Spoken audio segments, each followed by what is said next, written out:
সুবহানাল্লাহ। কোরআনকে যদি প্রশ্ন করেন, কোরআন তোমাকে দুনিয়ায় সংরক্ষণ করবে কে?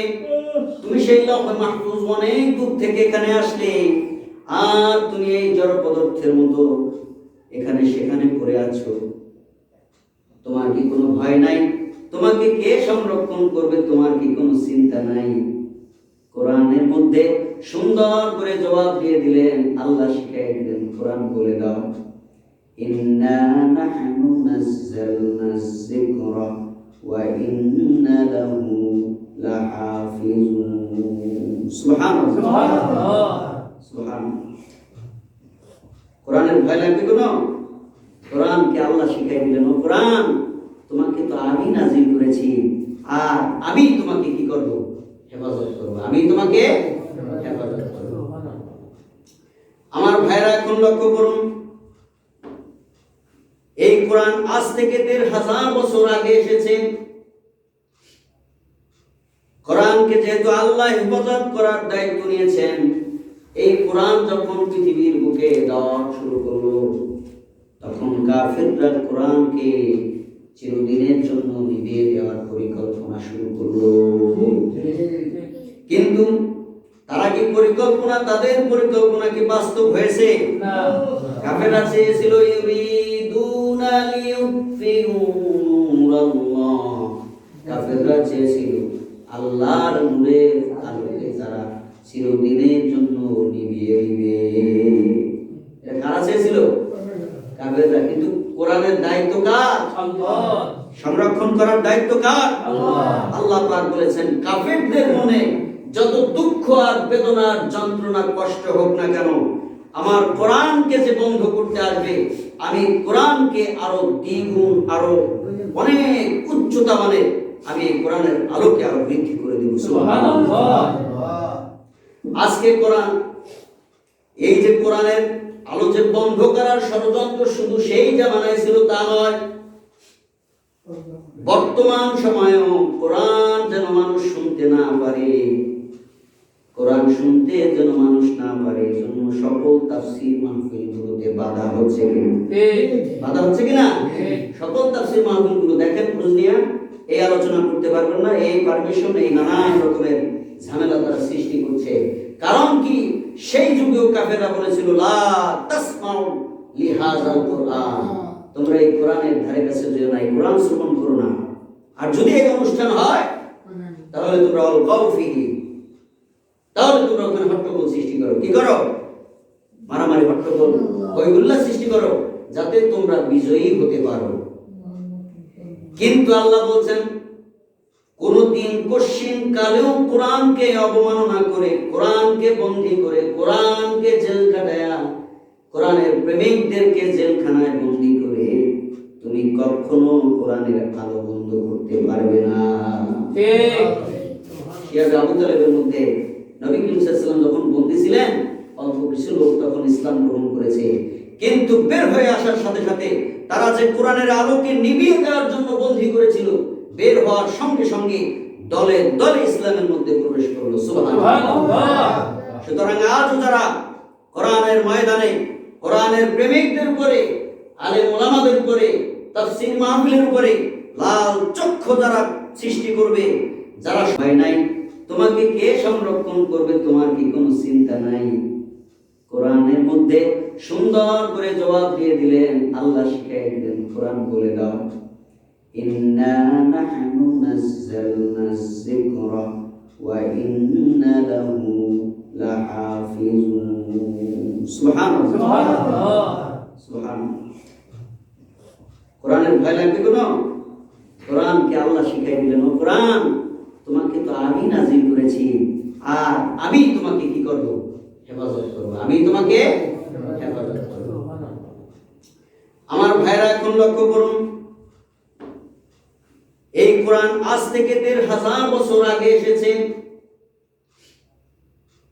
কোরআনকে যেহেতু আল্লাহ হেফাজত করার দায়িত্ব নিয়েছেন, এই কোরআন যখন পৃথিবীর বুকে দাওয়াত শুরু করলো, তখন কাফিররা কোরআনকে চিরদিনের জন্য নিভিয়ে দেওয়ার পরিকল্পনা শুরু করলো। কিন্তু তারা কি পরিকল্পনা, তাদের পরিকল্পনা কি বাস্তব হয়েছে? না। কাফেররা চেয়েছিল ইউরিদুনা লিইউতফিউ নূরাল্লাহ, কাফেররা চেয়েছিল আল্লাহর নূরের আলোকে তারা চিরদিনের জন্য নিভিয়ে দিবে। এটা কারা চেয়েছিল? কাফেররা। কিন্তু কোরআনের দায়িত্ব কার? আল্লাহ। সংরক্ষণ করার দায়িত্ব কার? আল্লাহ। আল্লাহ পাক বলেছেন কাফেরদের মনে যত দুঃখ আর বেদনার যন্ত্রণা কষ্ট হোক না কেন, আমার কোরআনকে যে বন্ধ করতে আসবে, আমি কোরআনকে আরো দ্বিগুণ, আরো অনেক উচ্চতা মানে আমি এই কোরআনের আলোকে আরো বৃদ্ধি করে দেব। সুবহানাল্লাহ। আজকে কোরআন, এই যে কোরআনের আলো যে বন্ধ করার ষড়যন্ত্র শুধু সেই জামানায় ছিল তা নয়,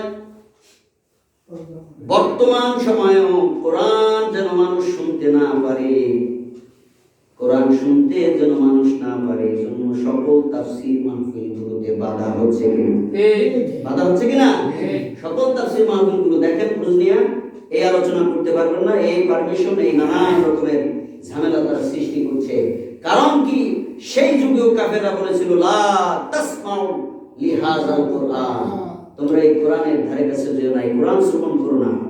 আর যদি এই অনুষ্ঠান হয় তাহলে তোমরা অলকাউ ফিহি, তাহলে তোমরা ওখানে হট্টগোল সৃষ্টি করো। কি করো? মারামারি, হট্টগোল, হইহুল্লাহ সৃষ্টি করো, যাতে তোমরা বিজয়ী হতে পারো।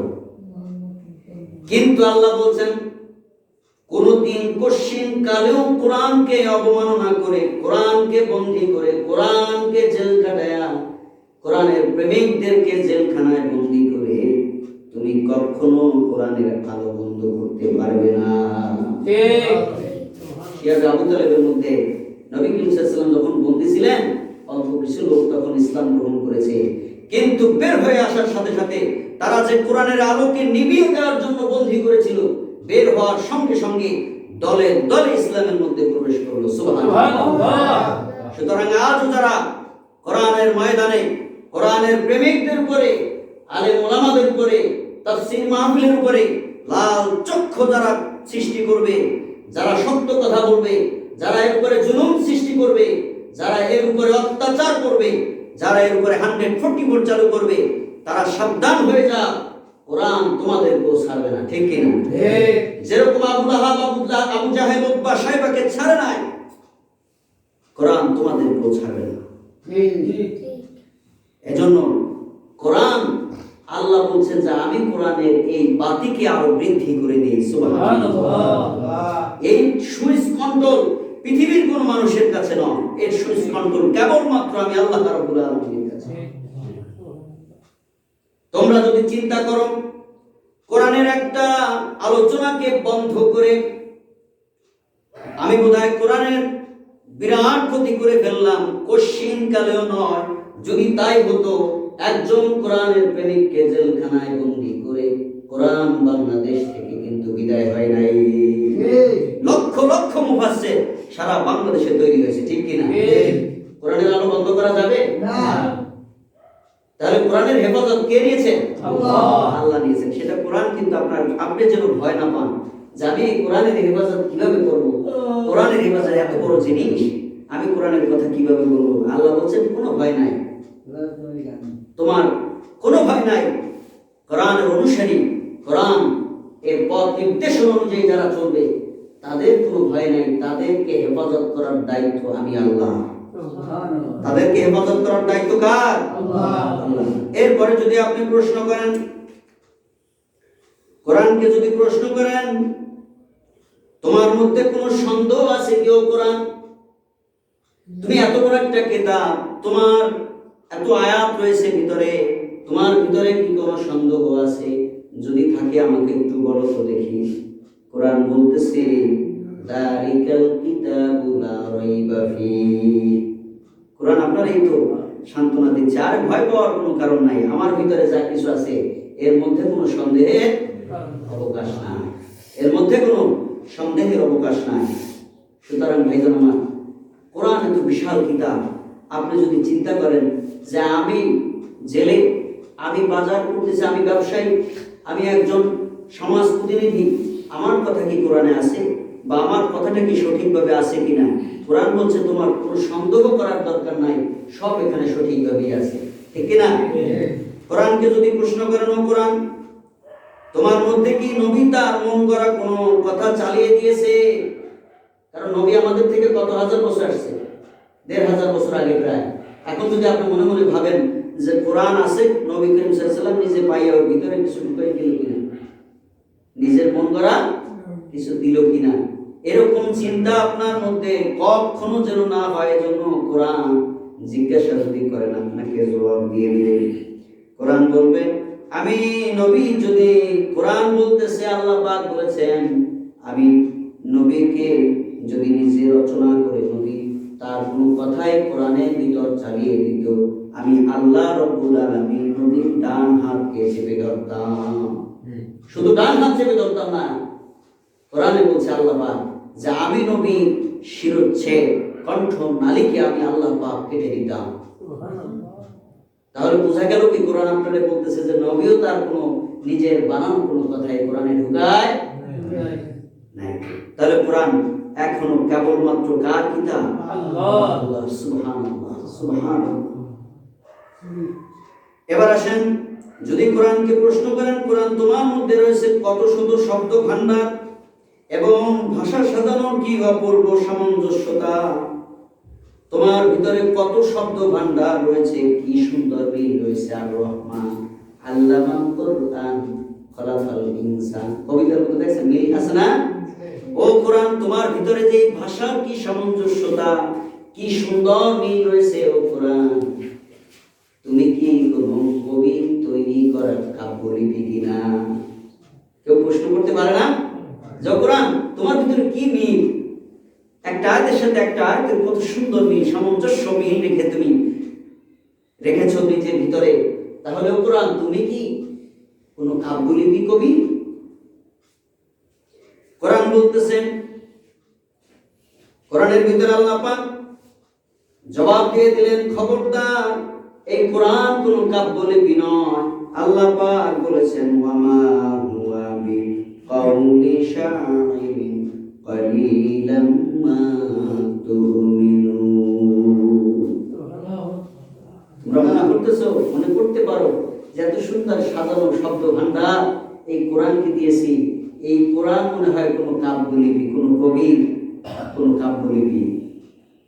খবরদার, এটা মনে করো না, কোরআন কোনো কাব্যলিপি নয়, তোমরা খুব কমই ঈমান আনো। এই ধরনের প্রশ্ন আসলে আল্লাহ পাক কি বলেন? তোমরা কমই ঈমান আনো।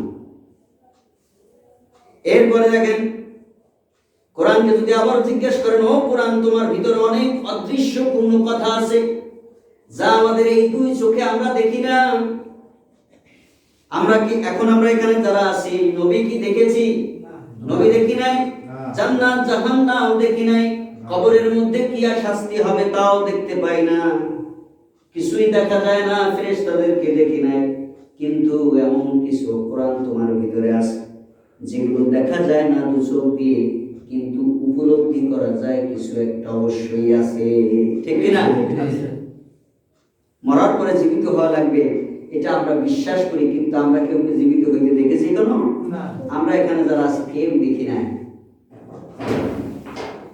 তাহলে আপনি মনে করতে পারেন, ও কোরআন, আপনি যদি কোরআনকে জিজ্ঞাসা করেন, ও কোরআন, তোমার ভিতরে অদৃশ্য কোনো কথা আছে, তুমি তাহলে একটু আমাদের বলে দাও, তুমি কি কোনো গণক জানো? তুমি কি কোনো গণৎকারের কোনো কিতাব কিনা? তখন আল্লাহ পাক কোরআনের মধ্যে শিখাই দিলেন, কোরআনকে বললেন, ও কোরআন, তুমি বলে দাও, ওয়ালা বিকাউলি কাহিনী কালিলাম মা তাযাক্কারুন। এটা কোনো গণৎকারের কথা নয়। সুবহানাল্লাহ, সুবহানাল্লাহ। এরকম ভাবে যদি কোরআনকে জিজ্ঞাসা করেন, কোরআন আপনাকে ফিডব্যাক এরকম ভাবে জবাব দিতেই থাকবে।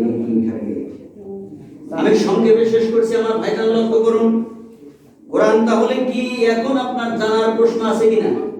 কোরআন বলছে আমি কবি, কাব্যলিপিও নয়, আমি কোন গণৎকারের কিতাব বইও নয়, আমি মানুষের তৈরি করা কোনো কিতাবও নয়, আর আমার ভিতরে কোনো সন্দেহ নাই। এখন কোরআনকে যদি প্রশ্ন করেন, ও কোরআন তাহলে তুমি কি, আসে কিনা এই প্রশ্ন, আসে কিনা?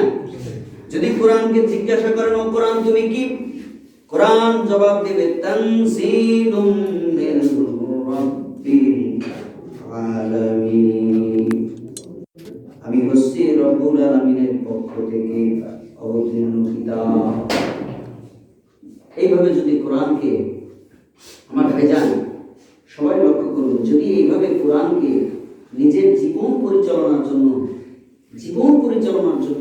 প্রশ্ন করতেই থাকেন, কোরআন আপনার সকল প্রশ্নের জবাব দিতেই থাকবে। সুবহানাল্লাহ, সুবহানাল্লাহ। আল্লাহ পাক বলেছেন, এই কোরআনকে আমি এমন ভাবে নাজিল করি নাই যে ভিতরে কোনো কিছু বাদ আছে, কোরআনের ভিতরে সবকিছু পরিপূর্ণভাবে আমি নাজিল করেছি। সুবহানাল্লাহ। মানুষ যেন মানুষের তাবেদার না হয়, মানুষ যেন মানুষের কাছে কোনো পরামর্শের জন্য হাত পাততে না হয়, এজন্য আমি কোরআনের সব কিছু ওপেন সিক্রেট খুলে খুলে আমি বর্ণনা করেছি। সুবহানাল্লাহ। তো কোরআনকে যদি একটু বলেন, ও কোরআনকে যদি একটু বলেন, ও কোরআন রে আমি সব কিছু বুঝতে পারলাম, কিন্তু একটা কথা আমাকে বলে দাও, আমাকে কেন নাজিল করা হয়েছে এটুকু আমাকে একটু বলো। এই প্রশ্নের জবাব দিবে না কোরআন? ওমা খালাকতুল জিন্না ওয়াল ইনসা ইল্লা লিয়াবুদুন, দিবে না? মানুষ এবং জিন জাতিকে আল্লাহ রাব্বুল আলামিন কেবলমাত্র তার গোলামি, তার দাসত্ব করার জন্য সৃষ্টি করেছেন। সুবহানাল্লাহ। এরকম ভাবে কোরআনকে, ভাইজান আমার, কোরআনকে আপনারা এরকম প্রশ্ন করেন আর খুঁজতে থাকেন যে কোরআনের ভিতরে এর জবাব কোথায় আছে। যদি এইভাবে খুঁজতে পারেন তাহলে কোরআন আপনার জন্য তাবিজের কিতাব হবে না, ঠিক কিনা?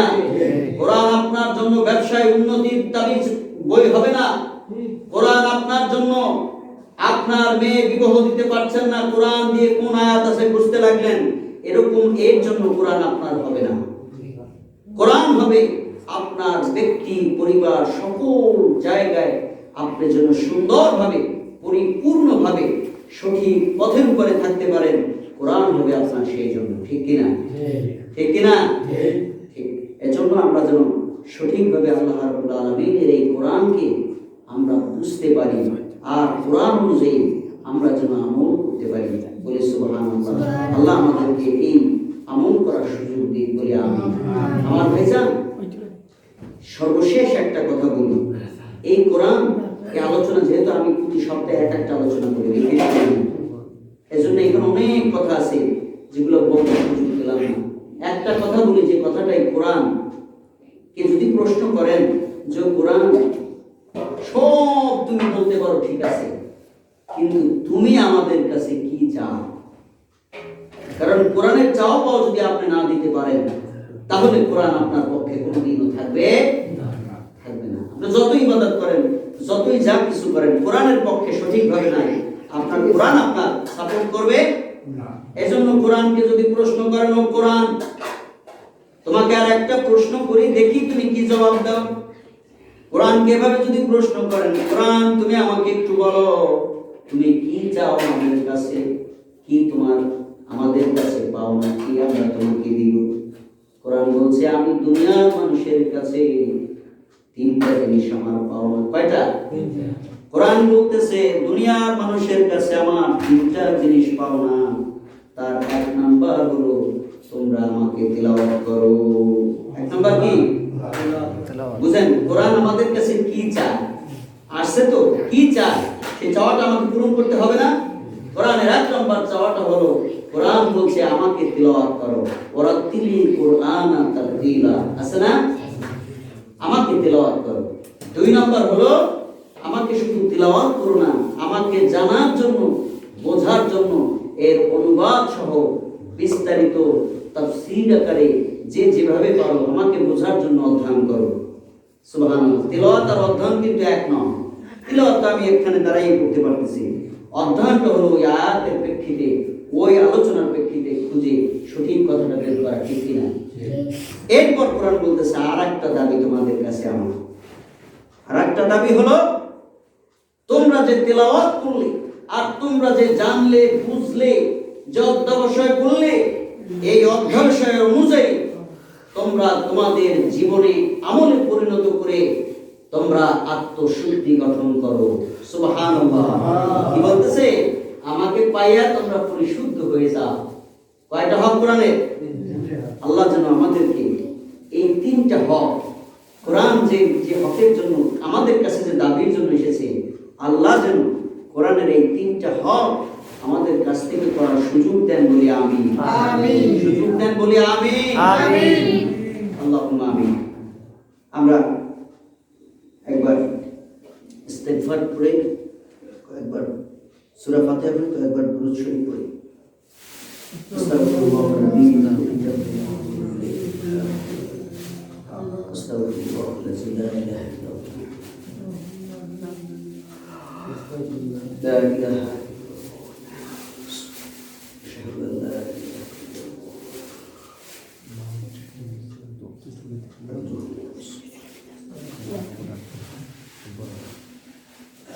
اللهم آمين.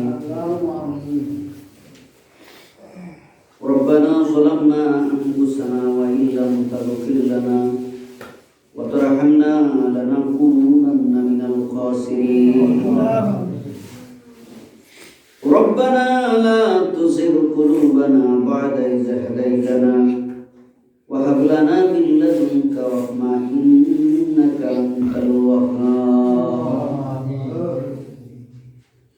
ربنا آتنا في الدنيا حسنة وفي الآخرة حسنة وقنا عذاب النار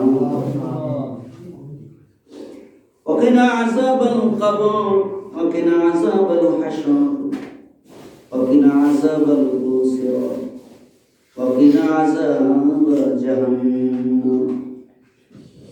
ربنا اصرف عنا عذاب جهنم إن عذابها كان غراما. رب ارحمهما كما ربياني صغيرا رب ارحمهما كما ربيانا صغيرا.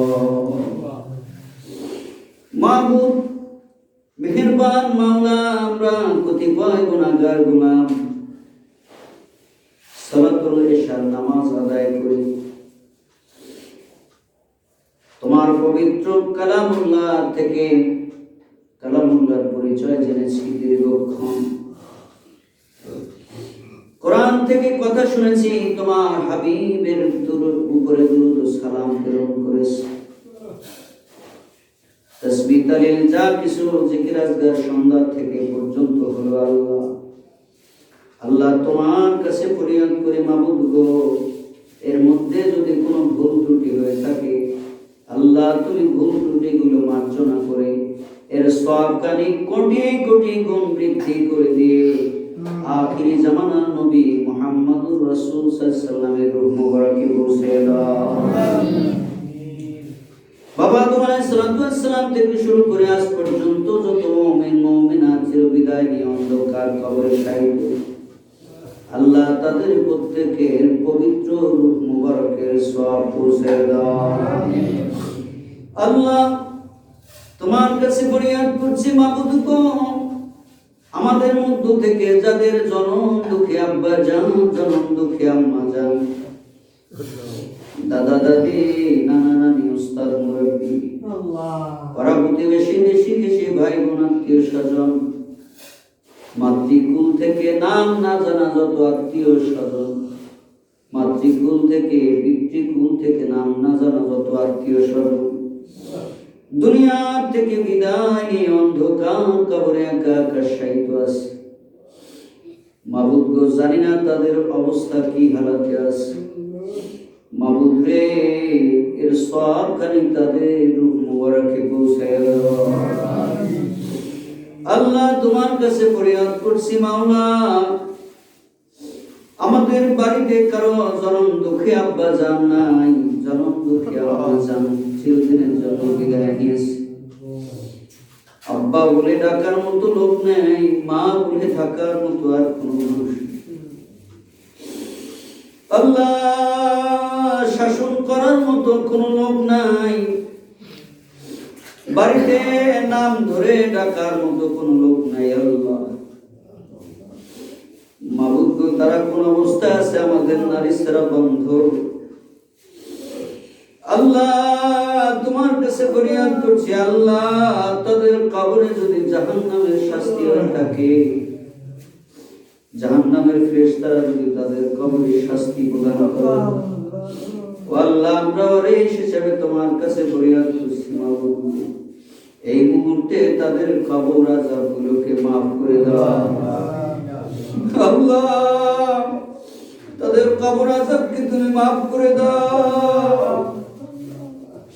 আল্লাহ তারা ঘুমিয়ে আছে, বাড়ির আনাচে কানাচে, খুব নিকটে, কিন্তু দেখার সুযোগ নাই রে মাবুদ।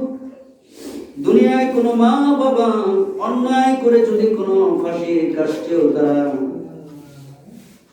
কাষ্ঠেও যদি তারা আবদ্ধ হতো, তাও যদি আমাদের কাছে টাকার বিনিময়, সম্পদের বিনিময় ছাড়ানো সম্ভব হতো, তাও দুনিয়ায় আমরা আমাদের পিতামাতাকে উদ্ধার করতাম আল্লাহ। কিন্তু তুমি যদি পাকড়াও করো আল্লাহ, আমাদের দুনিয়ায় বসে ছাড়ানোর কোনো উপায় নাই। আল্লাহ তোমার শিখানো দোয়া করছি, রব্বির হামহুমা কামা রব্বায়ানি সগীরা। আল্লাহ তুমি তাদেরকে মাফ করে দাও, আল্লাহ তাদেরকে মাফ করে দাও, আল্লাহ তাদেরকে মাফ করে দাও। আল্লাহ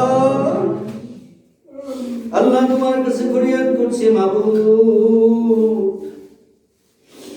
তুমি এত আদর করে আমাদেরকে বানাইছো, আর আমরা দুনিয়ায় এসে তোমার কত উল্লঙ্ঘন করেছি, কত গুনাহ করেছি, হাতের দ্বারা, পায়ের দ্বারা, জবানের দ্বারা, সর্বাঙ্গের দ্বারা, দিনের আলোকে রাতের অন্ধকারে, শিরকি বিদআত কুফরি যত গুনাহ করেছি আল্লাহ তোমার গফুরুর রহিম নামের ওসিলায় আমাদেরকে মাফ করে দাও।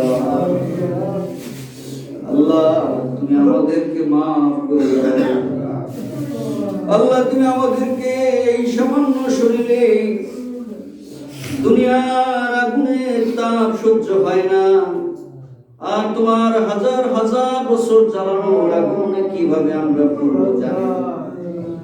আল্লাহ এই মুহূর্তে তুমি আমাদের জন্য জাহান্নামের আগুনকে আরাম করে দাও।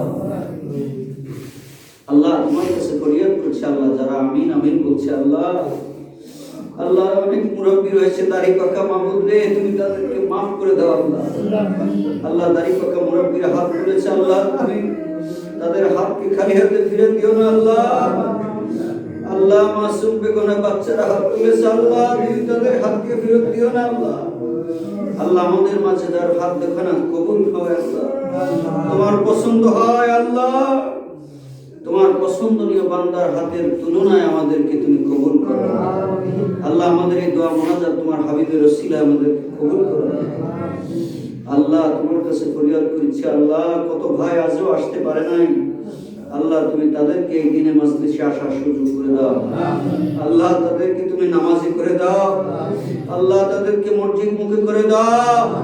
আল্লাহ করোনার ভয়তে মসজিদ ভরে গিয়েছিল, আল্লাহ আল্লাহ তোমার ভয় নাই বিধায় আবার মসজিদ ফাঁকা হয়েছে। আল্লাহ আল্লাহ তুমি সবার ভিতরে তোমার ভয় তৈরি করে দাও, আল্লাহ তোমার ভয় তৈরি করে দাও।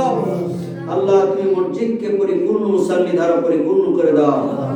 আল্লাহ তোমার কাছে সর্বশেষ দরখাস্ত, আল্লাহ আমরা যারা এখানে হাত তুলেছি, আল্লাহ তুমি আমাদের এর মধ্যে যদি কারো বিদায় হয়ে যায়, আল্লাহ তোমার মালাকুল মউত ফেরেশতা যখন আমার কাঁধের কাছে আসবে, আল্লাহ আল্লাহ আমাদের মুখ থেকে, জবান থেকে তুমি চালু করে দিও লা ইলাহা ইল্লাল্লাহ মুহাম্মাদুর রাসূলুল্লাহ।